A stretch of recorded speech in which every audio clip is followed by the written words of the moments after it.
कुछ नहीं, सबसे ऊपर देश, देश, समाज, ये सबसे हमारी प्रायोरिटीज हैं।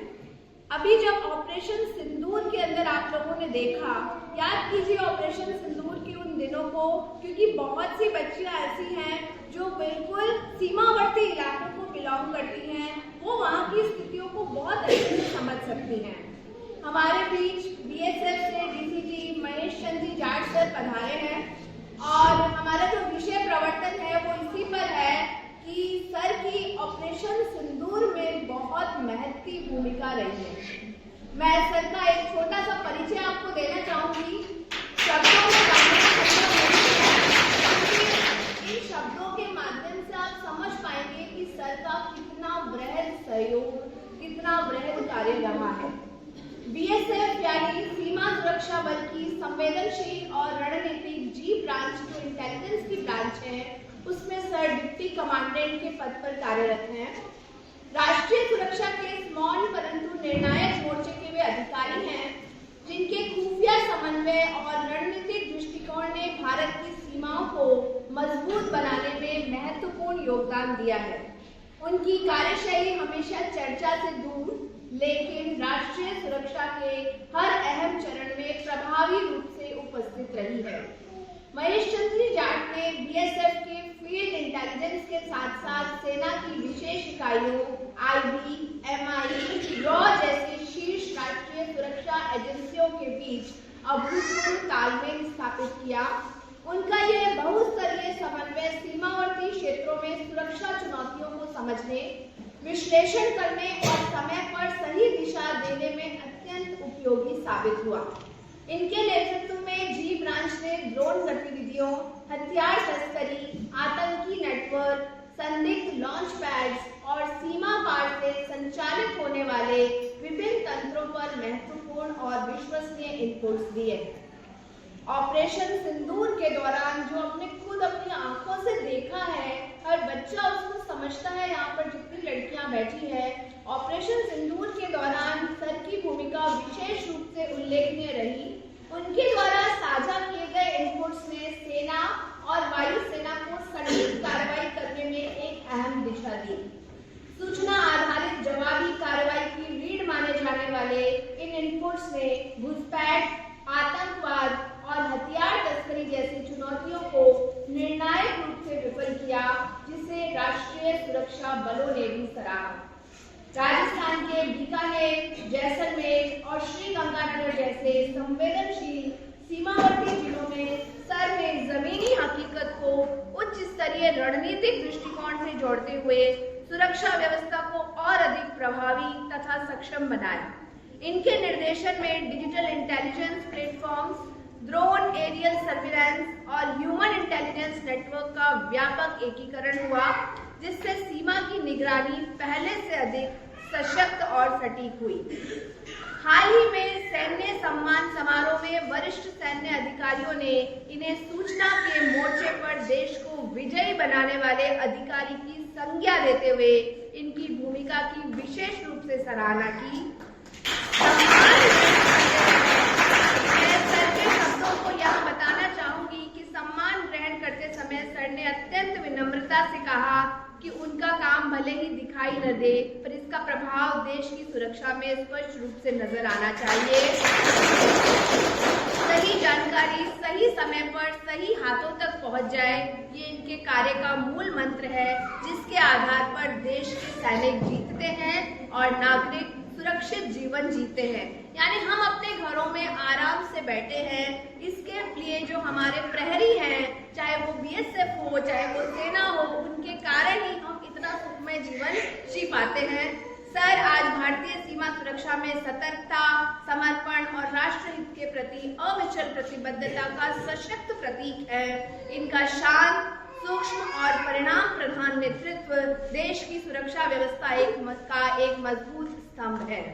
मैं आमंत्रित करना चाहूंगी सर को कि सर हमारी बच्चियों के साथ अपने अनुभव, अपने विचार साझा करें और एक इंस्पिरेशन दें, ताकि हम भी अपने देश के लिए, अपने समाज के लिए कुछ कर सके।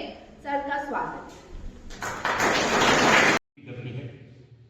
नेपाल के साथ में जो हमारी अंतर्राष्ट्रीय सीमा लगती है उसकी सुरक्षा एसएसबी करती है, सीमा सशस्त्र बल है वो करती है। तो सभी जितने भी ऑर्गेनाइजेशन हैं वो राष्ट्रीय सुरक्षा को सुरक्षित रखने के लिए अपना भरपूर योगदान देते हैं। हमने विभिन्न ऐतिहासिक प्रदर्शनों के माध्यम से पढ़ा कि कैसे भारत का अन्य देशों के साथ युद्ध हुआ, चाहे 1965 का हो, 71 का हो, फिर कारगिल वार लेटेस्ट आप सभी ने देखा। इन सब में आर्मी, एयरफोर्स, नेवी, बीएसएफ सभी ने अपना भरपूर योगदान दिया।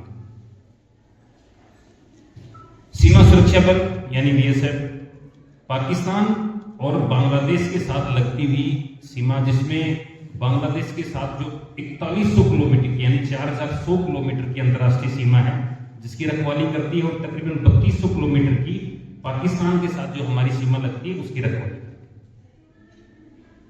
आप सभी ने 1999 में जो कारगिल वार हुआ उसमें अच्छे से देखा होगा कि किस तरह से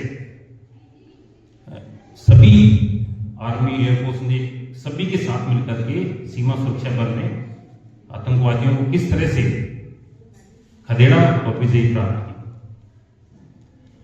लेकिन एक सबसे बड़ा देश है पाकिस्तान, जो आए दिन ऐसे नापाक हरकत करता है जिससे कि भारत की जो शांति और सुरक्षा है उसको हानि पहुंचे। उसी का एक ताजा उदाहरण है। हम सबने देखा कि किस तरह से जम्मू और कश्मीर है उसको भारत का स्वर्ग कहा जाता है, और लोग पर्यटन के रूप में चाहे कैसा भी देखें आप, जम्मू और कश्मीर का लोग विजिट करते हैं।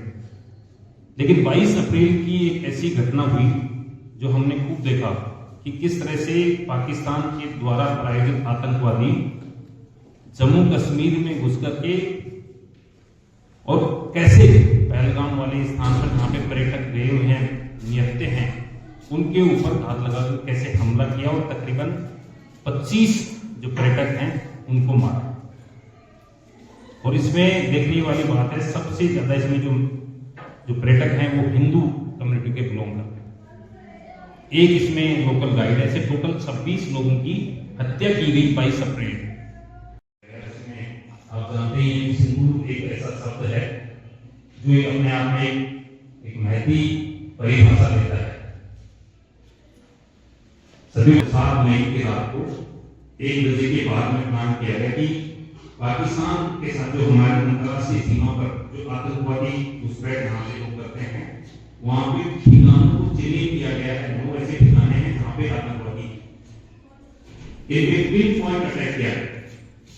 ऐसी सूचनाएं वहां पे भारतीय वायुसेना ने बहुत ही सटीकता के साथ अपनी क्षमता का परिचय दिया और जितने जो 9 आतंकवादी ठिकाने थे उनको नष्ट किया।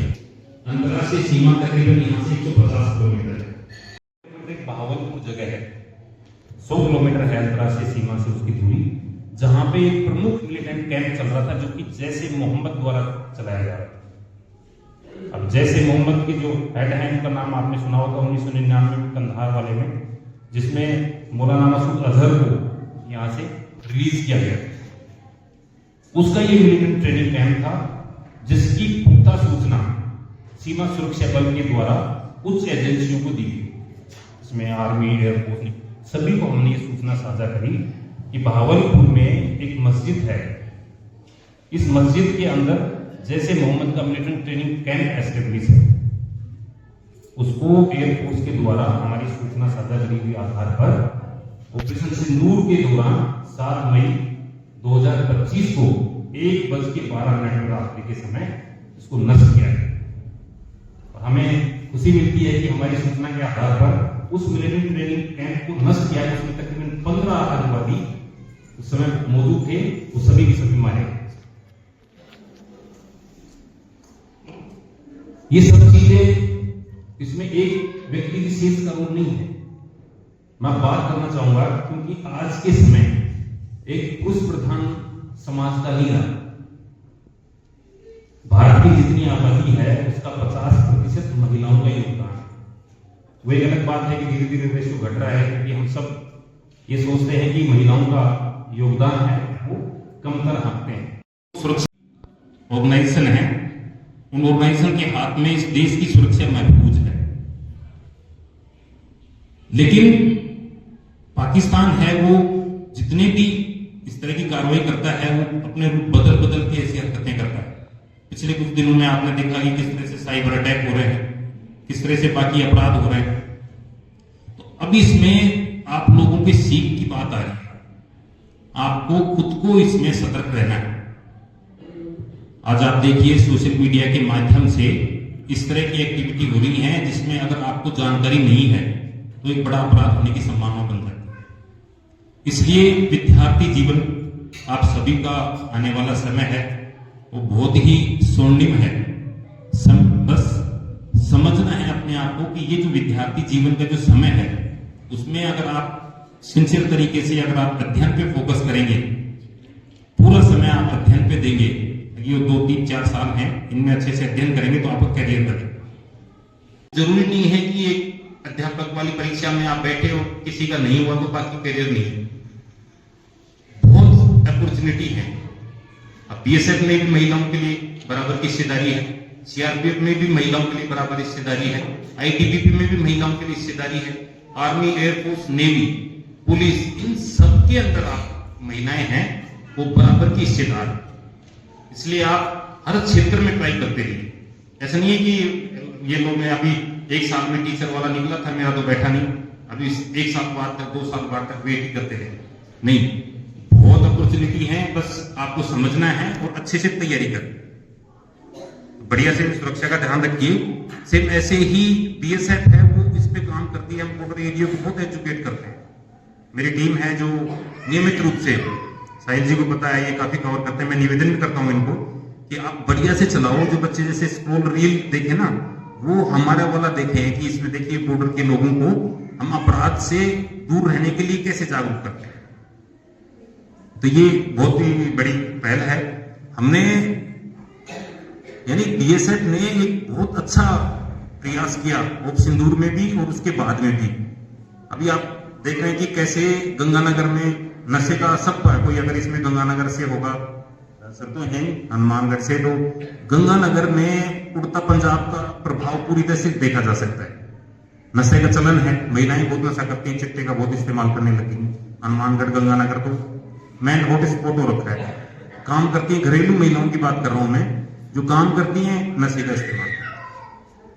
वो प्रभाव अभी कॉरिडोर बन रहा है बीकानेर की ओर, तो उसको रोकने के लिए ये युवा है वो ही सारथी है।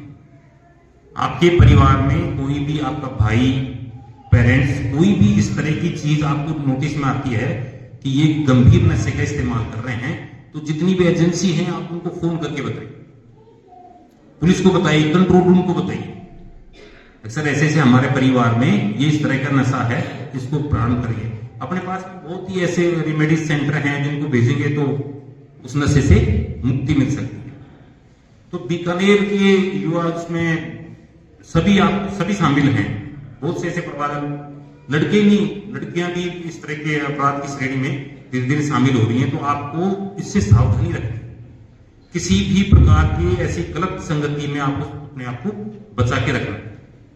हमने पिछले 1.5 साल के अंदर पूरे बीकानेर में इस नशे को दूर रखने के लिए तकरीबन हमने 100 करोड़ की हीरोइन है जो पाकिस्तान से आई है उसको जब्त करी। हमें अपने गांव वालों से इन्हीं से सूचना मिलती है, तो हमने तकरीबन 100 करोड़ की हीरोइन जब्त करके तकरीबन 18 ऐसे अपराधी हैं जिनको जेल पहुंचाया। वो सब आप लोगों के सहयोग से। अगर वो सपोज करो वो इतना नशा अगर आए तो बीकानेर वाले क्षेत्र में का वो हमारे सब परिवार में ही यूज होगा। तो आप सभी इन चीजों को ध्यान में रखिए। नेशनल सिक्योरिटी एक सिर्फ पुरुष प्रधान नहीं रही है, आप लोगों की बराबर हिस्सेदारी है। महिला सशक्तिकरण का दौर है, इसमें कतई कोई दो राय नहीं, बराबर का योगदान महिलाओं का भी है। ये हमें एक्सेप्ट करना ही पड़ेगा। आप भी अपनी क्षमताओं को समझिए, अच्छे से तैयारी करिए और देश की सुरक्षा में सीमाओं से ही नहीं है, भाई सीमा पे ही देश की सुरक्षा है। एक जिम्मेदार नागरिक होने के नाते अगर आप अंदर बैठे हुए हैं, आपको कोई सूचना मिलती है, कोई अपराधी आ गया या कोई गलत काम कर रहा है, उसकी सूचना देना भी देश सेवा ही है। तो आप सभी इन चीजों को ध्यान में रख करके और अपने करियर पे फोकस करिए।